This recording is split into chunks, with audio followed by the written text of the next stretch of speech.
Then we will connect to Mr. Lorenzo Paliotta online. When we are connect, I'd like to give some information about him. Lorenzo Paliotta is a 26 years old junior professional of the European Commission. After 6 months of DG Enger, where he dealt with electricity market design, revision, and energy prices, he joined DG MARE on 1 December 2022 to work on bioeconomy and algae. He holds a master degree in European affairs with specialization on energy and sustainability from Sciences Po Paris and masters in European political and governance studies from the College of Europe. He wrote his master thesis on EU hydropower policy, and I think you are ready to give your speech. Can you hear us continuously? Hello, I can hear you, but not very well. Do you hear me well? We can hear Your you, side? but if it is possible, you can increase your voice, please. What, sorry?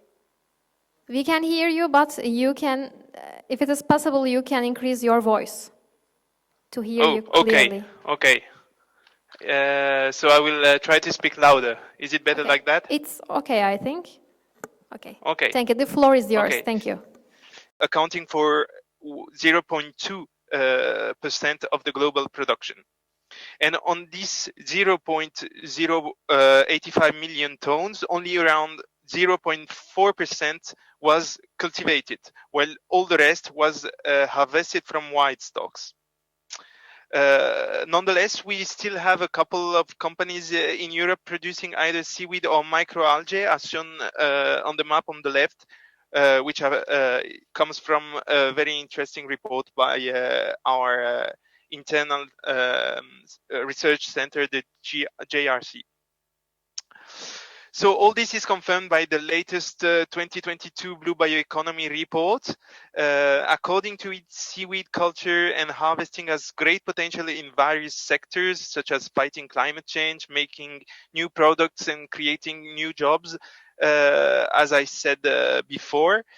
The 2022 report focuses on algae and seaweed, and it gives an overview of the latest developments in micro and macro algae cultivation system in the EU and the world.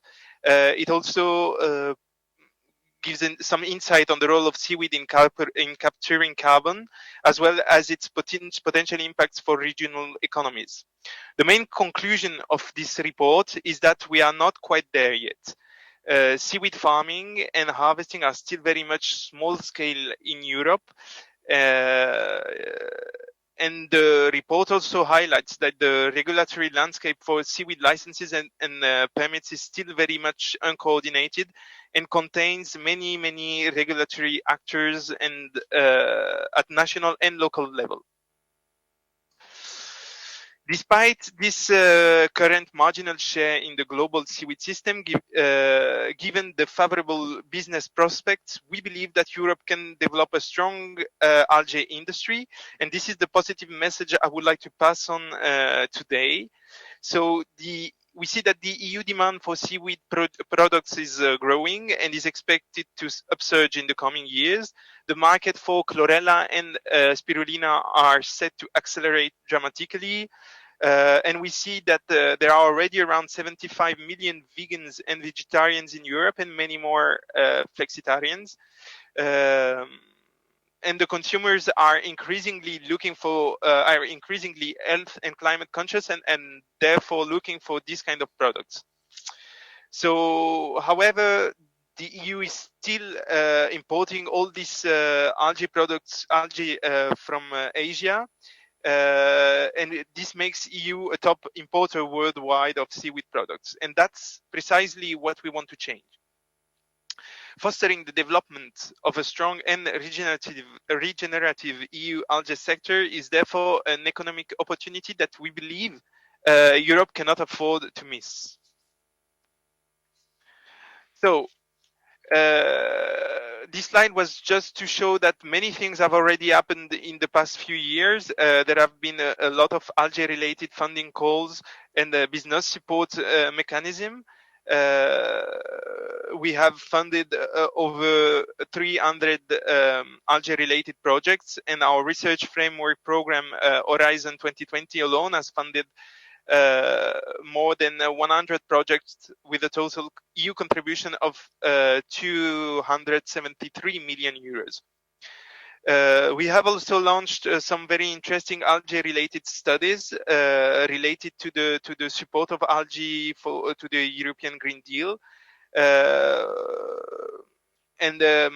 So there is one of the two studies that assesses the potential of shellfish and algae to recycle nutrients, and the other one which looks at the role of algae for climate and examines the cost, impacts, and benefits of scaling up production of marine algae through aquaculture in the EU.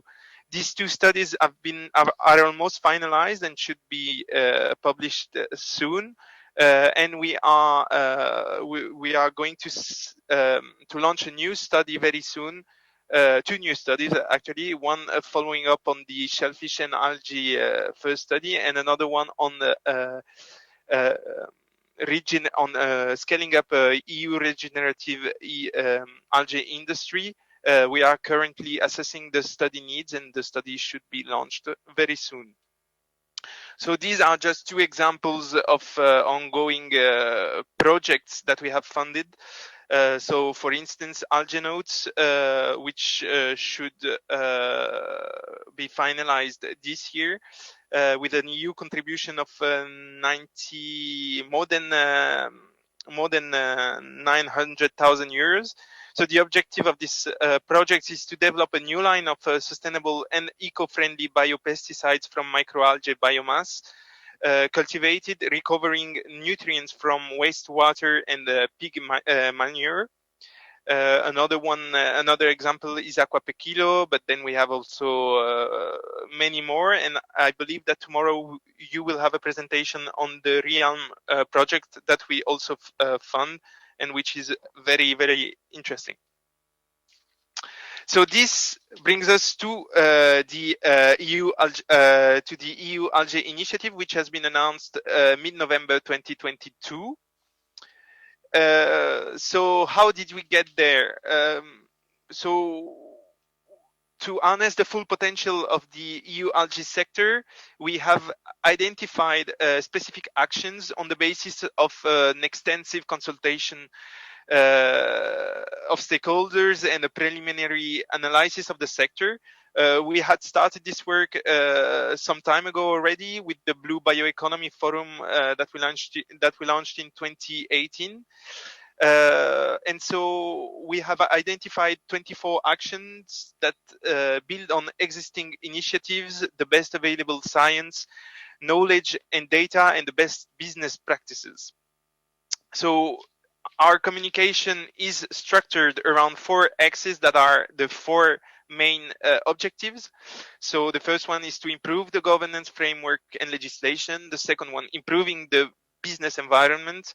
The third one, closing knowledge, research, technological and innovation gaps. And the last one is to increase social awareness and market acceptance. So these 4 objectives gather 23 actions that we will implement in a coordinated way in close cooperation with member states and the relevant stakeholders. Yes. So this slide is just to give you some examples of actions that we have identified in these communications. We are, for instance, working on the development of a new algae farmers toolkit to help algae farmers to start their businesses in Europe, mainly inspired by the Green Wave toolkit that has been developed in the United States and which has been very successful. We will also develop a guidance to promote fish-based feed with algae-based feed, since we know that feed is the main contributor to greenhouse gases emissions from aquaculture. And yeah, now the next steps for this communication. So we are discussing already the implementation of the actions with the European Parliament, the Council, the European Economic and Social Committee, which will draft a report very in the coming months. And we are already coordinating the implementation of the actions with member states, with the industry, notably via the EU for Algae Forum and any other relevant stakeholders. For instance, there is also the EIT food initiative with which we cooperate very closely. And then maybe the last point on which I wanted to draw your attention is the first EU Algae Awareness Summit that we will be organizing in October in Paris in order to raise awareness about algae in the public. And yeah, this will be a 3 days event, actually, not as it is written on the slide. And one day will be open to the public and with many demonstrations. And we hope that this will help to increase awareness. Last thing that I wanted to highlight is this EU for Algae Forum. So this has been set up last year, and it is a collaborative and cross-cutting algae stakeholder platform, which has been already joined by more than 650 members today. So as you can see from this slide, these members comes from all around Europe, but also beyond. So please feel free to join the community and to spread the word about this initiative, because the more we will be in this forum, the more successful it will be. So here is what I wanted to tell you today. I want to thank you very much for your attention and for your invitation. And yeah, I don't know if we have time for some questions and answers. I've been a bit longer than foreseen. Mr. Lorenzo, thank you for your contribution to our conference. With your permission, I will ask the audience if there is any question to you. Sure. Would you like to ask any question to Mr. Lorenzo?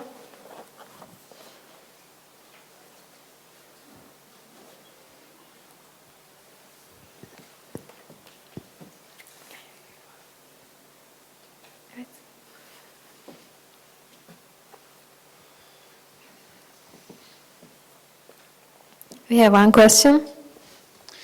Mr. Paliotta, thank you so much. This is Berat Aznadrol from Boğaziçi University.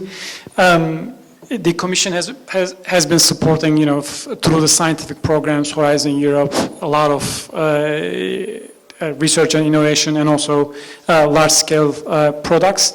I wanted to ask you, with the algae has become a major agenda item again.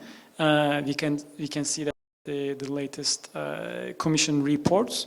Can you comment on new funding mechanisms, maybe through financing, maybe through co-supporting, because it is obvious that we will need more and more production sites, big algae farms, maybe less R&D, but more on large-scale production. Can we have your input on large-scale implementation perspective from the Commission for algae? Thank you.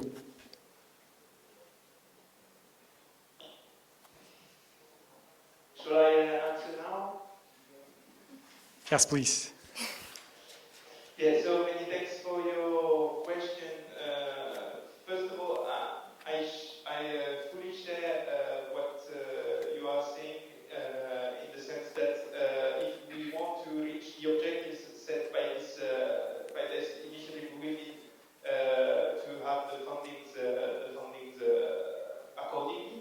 And if I may add, it is true that the European Union has funded a lot of algae-related projects in the past, but now we believe in MARE that now the objective is very much about bringing these products that are being developed to the market, meaning that we have been supporting a lot of research projects. Now we would like to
Thank you. If you have time, we have one more question. Mr. Paliotta, it's me again. My other question is, can you also comment on the working mechanism, the connection between DG MARE and the EFSA? Because we have European Food Safety Authority. We got quite talks today about bioprospecting. Vitor also mentioned the currently approved algae species for food consumption in EU. Will we see certain improvements in the process of approval mechanisms for the algae, again, within the concept of the new EU algae initiative? How does DG MARE work with EFSA? And will we see some more improvement in the approval processes? Thank you. Thanks a lot again for your question on that, which is of course very relevant. As you may have seen, there has been this opinion from EFSA this week about algae. So this is something we take very seriously, and we are working in close coordination with DG Sante at the European Commission. So this is the Directorate General in charge of health issues, and which is working very closely with the EFSA. So yeah, I mean, I cannot comment much more on that. But what I can tell you is that we are looking in this issue very seriously. We are aware of this issue. We want to improve that, and yeah, we are currently working on that, both with EFSA and with the DG Sante. Thank you so much. Again, thank you for your contribution to our conference. Thanks a lot to everyone for your questions, your attention. Please, I just wanted to add something. Please do not hesitate to contact us at the Commission if you want to bring to us any matter that you think is relevant to our attention. And yeah, we are of course available for meetings if you want to discuss any matter with us. Thank you. Of course, I answered some questions maybe a bit high level. We can have more detailed answers by email. Thanks a lot for the invitation, and have a very nice conference.